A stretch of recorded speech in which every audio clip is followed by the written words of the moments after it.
Saya akan mengajak kita semua untuk berpikir tentang diri kita. Judul besar dari kajian kita adalah "Ada apa dengan diriku?" Ada apa dengan diriku? Sebuah pertanyaan yang sederhana, dan kalau pertanyaan ini dialamatkan secara jujur kepada kita, maka kita akan menemukan begitu banyak mutiara, begitu banyak jawaban yang akan mengantarkan kita untuk menemukan kehidupan yang bermakna. Di episode "Ada apa dengan diriku" ini, tentu saja kita akan banyak sekali untuk mengungkap rahasia alam. Tentu saja yang pertama saya akan mencoba untuk mengungkap tentang mengapa kita semua ada di sini. Kita kembali lagi kepada kesederhanaan sebuah pertanyaan, dan semoga kesederhanaan pertanyaan ini akan mengantarkan kita kepada kehidupan yang lebih bermakna lagi. Barangkali itu sebagai prolog dari saya untuk memasuki episode "Ada apa dengan diriku?". Tentu saja di episode kali ini saya akan banyak mengajak para sahabat untuk introspeksi diri, bermuhasabah kepada diri kita. Karena judulnya saja "Ada apa dengan diriku?". Semoga episode-episode yang akan kita lalui membawa kita kepada proses untuk meniti pada diri kita lebih dalam lagi. Episode yang pertama tentu saja saya akan berbicara tentang mengapa kita ada di sini. Ini pertanyaan sederhana, tetapi kalau kita tidak mempertanyakannya, maka kita pun tidak menemukan jawabannya. Banyak sekali barangkali di antara kita yang belum menyadari kenapa kita ada di sini. Untuk apa kita ada di sini? Siapakah sesungguhnya kita? Apa peran kita sesungguhnya di sini? Pertanyaan-pertanyaan sederhana ini banyak yang tidak bisa menjawabnya. Oleh karena itu, mari kita coba merenungi semua pertanyaan ini, pertanyaan sederhana ini, sehingga kita bisa menemukan kebermaknaan hidup. Para sahabat, mengapa kita ada di sini? Di sini yang saya maksud tentu saja adalah dunia ini. Kan ada pertanyaan, apakah planet yang seperti bumi ini cuma satu-satunya di alam semesta? Tentu saja, para ilmuwan telah mengungkapkan ternyata planet seperti bumi ini itu bukan satu-satunya. Bahkan dalam satu galaksi saja, jumlah planet seperti ini itu ternyata ada miliaran. Belum lagi, jumlah galaksi juga ada miliaran. Berarti sesungguhnya planet seperti bumi ini banyak. Tentu saja kalau kita memikirkan keterbatasan dari semesta ini, tidak akan pernah selesai. Karena sesuatu yang tak terbatas tidak mungkin bisa kita pikirkan. Tetapi kita berfokus pada area yang sederhana saja. Bahwa kita sekarang ada di bumi. Dan mengapa kita diutus ke bumi ini? Kalau saya mempertanyakan mengapa diutus, berarti kan ada yang mengutus, ada yang diutus. Dan mengapa kita ada di sini? Untuk apa kita ada di sini? Ini pertanyaan sangat sederhana sekali. Lalu, kenapa kita terlahir ke sini? Siapa sesungguhnya yang melahirkan kita di sini? Ini pertanyaan-pertanyaan yang harus kita ungkap, yang harus kita jawab. Status kita adalah ciptaan. Kalau kita ini ciptaan, berarti tentu saja ada Sang Pencipta. Sang Pencipta tidak mungkin membuat ciptaan tanpa tujuan. Karena setiap ciptaan itu tentu saja dibuat karena Sang Pencipta punya tujuan. Pertanyaannya kan sederhana. Siapa sesungguhnya yang punya tujuan terhadap ciptaan? Tentu Sang Pencipta.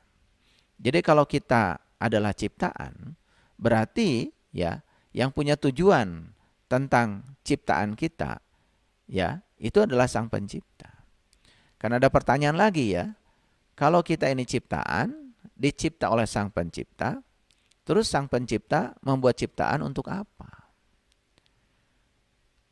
Ini pertanyaan akan terus semakin dalam, dan ini memerlukan kejujuran dari kita semua untuk mengungkapnya. Lalu dikaitkan lagi, apakah aktivitas kehidupan kita saat ini sudah sesuai dengan rencana Pencipta menciptakan kita? Terus, kalau tidak sesuai aktivitas kehidupan kita dengan rencana Sang Pencipta menciptakan kita, terus apa yang terjadi? Terus ini akan berlanjut pertanyaan-pertanyaan seperti ini. Apalagi kalau kita bertanya asal muasal kita. Sebetulnya ya, asal muasal kita ini dari mana? Yang disebut dengan diri ini siapa? Nah, kita sudah tahu bahwa diri ini kan ada dua bagian. Bagian yang pertama adalah diri yang jasmani. Bagian yang kedua adalah diri yang ruhani. Terus diri yang jasmani ini dari mana asalnya? Kenapa dibentuk seperti ini? Kenapa diri-diri yang jasmani ini kok beragam di semesta ini? Ada jutaan bentuk dari diri jasmani. Dan mengapa kita takdirnya sekarang menjadi diri yang jasmani, memiliki tubuh yang disebut dengan manusia? Itu juga menimbulkan banyak pertanyaan. Lalu diri yang ruhani itu sebetulnya berasal dari mana? Terus diri yang ruhani ini nanti akan kemana?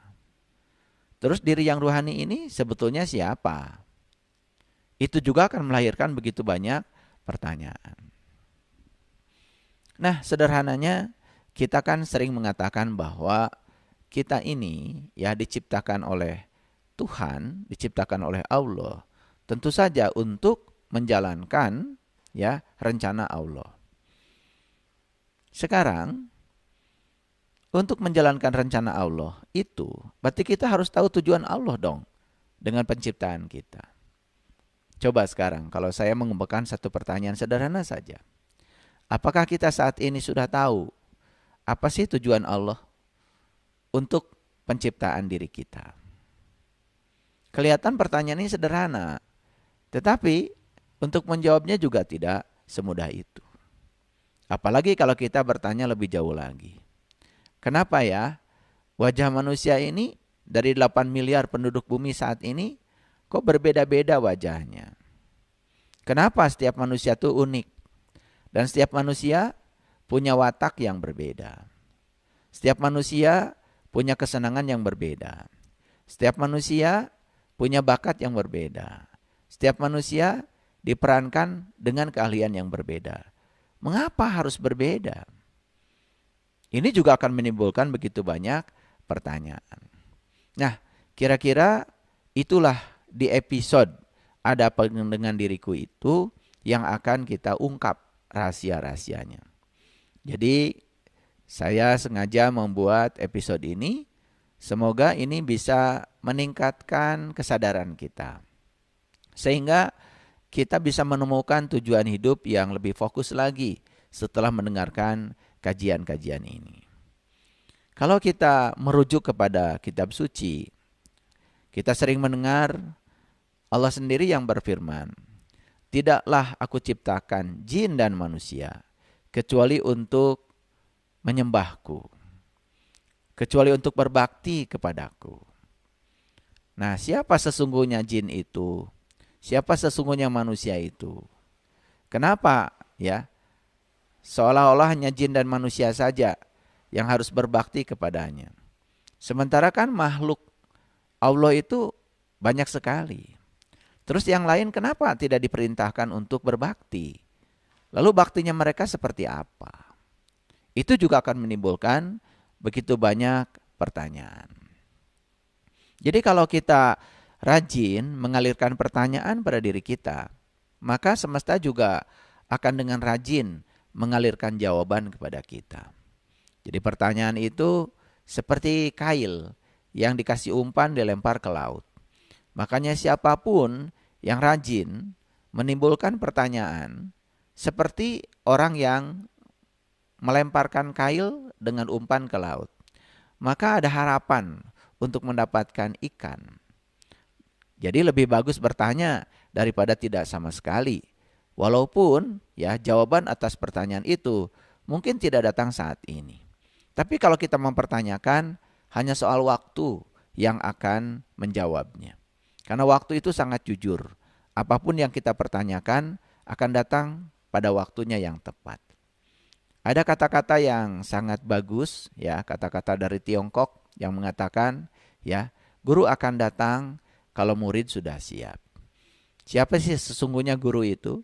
Jadi guru itu bisa jadi peristiwa dalam hidup.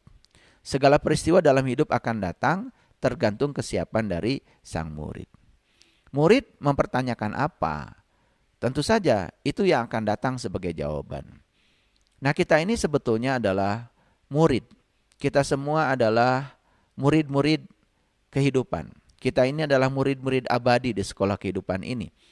Ya. Kalau kita bisa menempatkan diri sebagai murid abadi di sekolah kehidupan ini, berarti sesungguhnya sekolah kehidupan ini adalah sekolah yang abadi. Dan kita akan terus belajar di sekolah kehidupan ini sampai menemukan hakikat dari kehidupan itu sendiri. Para sahabat, kita sering mengatakan satu pertanyaan pada kita. Sebetulnya hidup ini digerakkan oleh siapa? Kalau hidup kita digerakkan oleh Allah, berarti sesungguhnya penggerak kehidupan adalah Allah. Daya kehidupan. Apakah betul kehidupan kita sepenuhnya digerakkan oleh Allah? Atau malah justru kehidupan kita digerakkan oleh tujuan-tujuan kita? Jadi kalau kehidupan kita digerakkan oleh tujuan-tujuan kita, sederhana saja misalkan seperti ini. Kita bekerja. Apakah betul kita bekerja semata-mata digerakkan oleh Allah dan untuk kesenangan Allah? Coba kita lihat niat terdalam kita bekerja. Kalau kita bekerja justru digerakkan oleh ketakutan kita akan kehidupan yang kekurangan, ketakutan akan kekurangan uang, ketakutan akan kekurangan harta, ketakutan cicilan tidak terbayar, dan ketakutan-ketakutan yang lain. Tanpa disadari bahwa sesungguhnya hidup kita digerakkan oleh ketakutan kita sendiri. Nah, siapa ketakutan itu? Apakah ketakutan itu adalah Allah? Bukankah Allah itu adalah sumber kebebasan? Jadi kalau kita digerakkan oleh ketakutan, berarti sesungguhnya ketakutan itulah yang menjadi penggerak hidup kita. Tapi tanpa disadari, kita tidak pernah jujur. Ya, kita sering mengatakan bahwa saya bekerja karena Allah. Tapi apakah betul kita melakukan aktivitas karena Allah? Jangan-jangan kita melakukan aktivitas di semesta ini justru karena ambisi kita, karena harapan-harapan kita, bahkan ambisi dan harapan yang berbeda dengan tujuan Allah mengutus kita ke semesta ini. Sampai-sampai kita pun tidak menyadari bahwa sesungguhnya Allah mengutus kita ke semesta ini sudah memberikan bekal yang cukup. Ada bekal yang bersifat jasmaniah, ada bekal yang bersifat ruhaniah. Ada potensi dalam diri kita yang dibekalkan Allah kepada kita. Berkah yang luar biasa. Yang mungkin sampai saat ini kita pun belum menemukan bekal yang diberikan Allah kepada kita. Makanya setiap manusia itu kan sebetulnya jenius di bidangnya. Tetapi kita pun tidak pernah menemukan sesungguhnya kita jenius di bidang apa ya. Itu dalam bahasa anak muda yang disebut dengan passion barangkali. Jadi kita ini jenius di bidang apa? Apakah kita melakukan pekerjaan di semesta ini sebagai beban atau sesuatu yang menyenangkan? Dan kalau kita mengerjakan pekerjaan di semesta ini sebagai beban, bukan sesuatu yang menyenangkan, berarti kan ada yang salah dengan kita. Makanya kita kadang-kadang ya merasakan di tugas kita saja terbebani dan kita tidak happy. Dan kalau kita tidak bahagia menjalankan kehidupan ini, apa yang salah dengan kita? Nah, itu kan akan menimbulkan begitu banyak pertanyaan. Pada dasarnya, semua manusia itu kan diliputi oleh berbagai macam kegelisahan, kekhawatiran, kecemasan. Tapi lucunya, manusia pun tidak pernah mencari upaya untuk menutupi kegelisahannya sendiri. Sederhana saja para sahabat. Misalnya kita dulu mengharapkan punya rumah bagus. Ya, setelah rumah itu tercapai, ternyata kita juga mendiami rumah itu dalam kegelisahan. Kita tidak bahagia. Dulu kita mendambakan ingin sekolah tinggi. Lalu gelar demi gelar sudah diraih. Lalu mencapai puncaknya akademik. Lalu setelah mencapai puncaknya akademik pun bingung dengan kehidupan ini. Mengalami kegelisahan lagi. Dulu kita berharap suatu saat kita bisa memiliki kendaraan yang diimpikan. Tapi setelah mencapainya, kita pun gelisah. Dulu berharap kita bisa berumah tangga, memiliki pasangan, dan membayangkan dengan hidup dengan pasangan orang yang dicintai pasti akan bahagia. Tapi kenyataannya banyak juga orang yang setelah berumah tangga tidak mencapai kebahagiaan yang didambakannya itu. Malah justru ada yang mengatakan, ya, ketika berumah tangga malah memasuki dalam tanda kutip neraka baru. Tidak menemukan kebahagiaan, malah menemukan kegelisahan. Lalu manusia terus saja berpikir tentang masa depan. Kebahagiaan pun jadinya ditunggu. Terus menunggu kebahagiaan. Yang entah kapan kebahagiaan itu akan datang. Hanya menuruti ilusi pikiran saja. Nah, ketika itu terjadi, kan harusnya dipertanyakan juga pada diri kita. Sebetulnya ada apa sih dengan diriku? Gitu. Kita sudah menganut agama tertentu. Kita sudah mengikuti semua ritual-ritual yang diajarkan oleh para pemuka agama. Kita sudah mengikuti semua jalan itu dengan sepenuhnya. Tapi ternyata masih juga mengalami kegelisahan. Takut menghadapi kehidupan, takut menghadapi kematian. Bahkan tidak sedikit ya justru mengalami penderitaan di dalam kehidupannya. Padahal sudah menjalankan semuanya. Dicoba intensitas untuk menjalankan ritual agama ditingkatkan. Tetapi semakin ditingkatkan juga tidak membawa perubahan baru dalam kesadaran. Sebetulnya ada apa dengan diriku? Kita tahu bahwa hidup itu tidak pasti. Yang pasti yang akan kita jalani adalah kematian. Kematian itu adalah sesuatu yang paling pasti. Dan tidak ada yang lebih pasti dari kematian. Tapi timbul lagi pertanyaan pada kita, ya. Kenapa? Ya. Kematian itu sudah pasti, tapi kita tidak menyiapkan sesuatu untuk yang pasti. Lalu kematian itu apa? Kita juga tidak pernah mempertanyakannya. Lalu ketika mati itu berpisahnya raga dengan daya yang ada dalam tubuh kita, terus daya yang ada dalam tubuh kita pergi kemana? Lalu setelah itu apa yang akan terjadi? Kita juga tidak pernah bertanya tentang itu. Lalu semua itu hanya dibiarkan sebagai kemungkinan-kemungkinan. Nah, kembali lagi, ada apa dengan diriku? Kita semua sudah mengklaim bahwa saya sudah menjadi orang yang beriman. Terus orang beriman itu apa sih? Lalu ciri-cirinya apa? Lalu apa sih dampaknya kalau kita menjadi orang yang beriman? Terus apa dampaknya ketika tidak menjadi orang yang beriman? Terus iman itu sebetulnya apa? Lalu timbul pertanyaan lagi, kok saya sudah menjadi orang yang beriman sejak lama, tetapi kok ciri-ciri iman seperti yang dikatakan dalam kitab suci, kok tidak dimiliki oleh saya? Bahkan karakter sebagai orang yang beriman pun, watak orang beriman tidak ada pada saya. Lalu ada apa dengan diri saya? Nah, ini akan menimbulkan begitu banyak pertanyaan lagi. Nah, itu kira-kira para sahabat yang akan kita bahas pelan-pelan di episode Ada Apa Dengan Diriku. Kita akan mencoba untuk membebaskan semua kegelisahan diri dengan mempertanyakan semua hal yang pasti harus kita pertanyakan untuk bisa memberikan kepastian tentang jawaban dari kehidupan kita sendiri. Saya ingin berbagi sedikit saya juga pernah mengalami kegelisahan yang sama. Terutama dulu ketika saya membaca satu statement di dalam Al-Quran.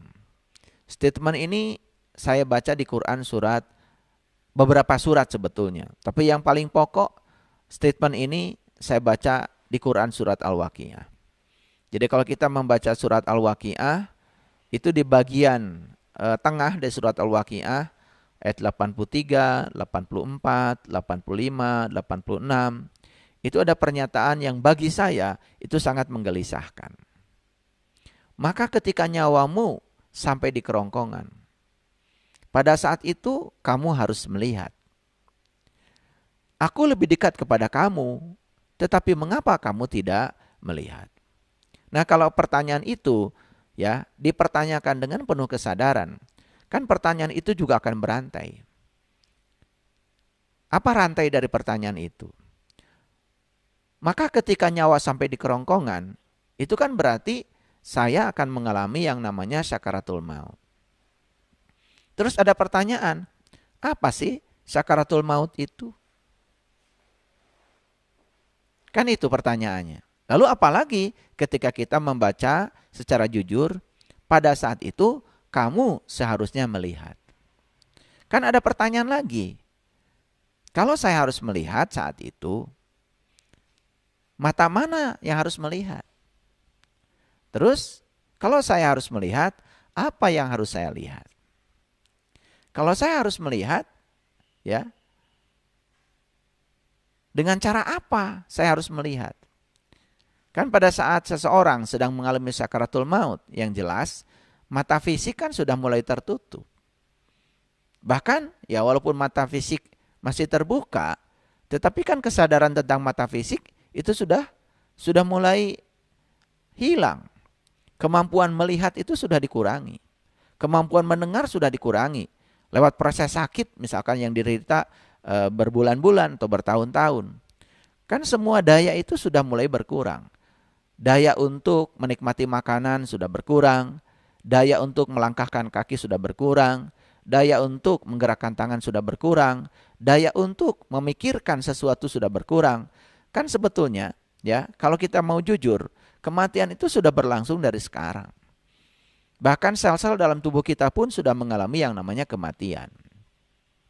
Jadi kematian itu tidak serta-merta, karena kematian itu juga mengalami proses evolusi.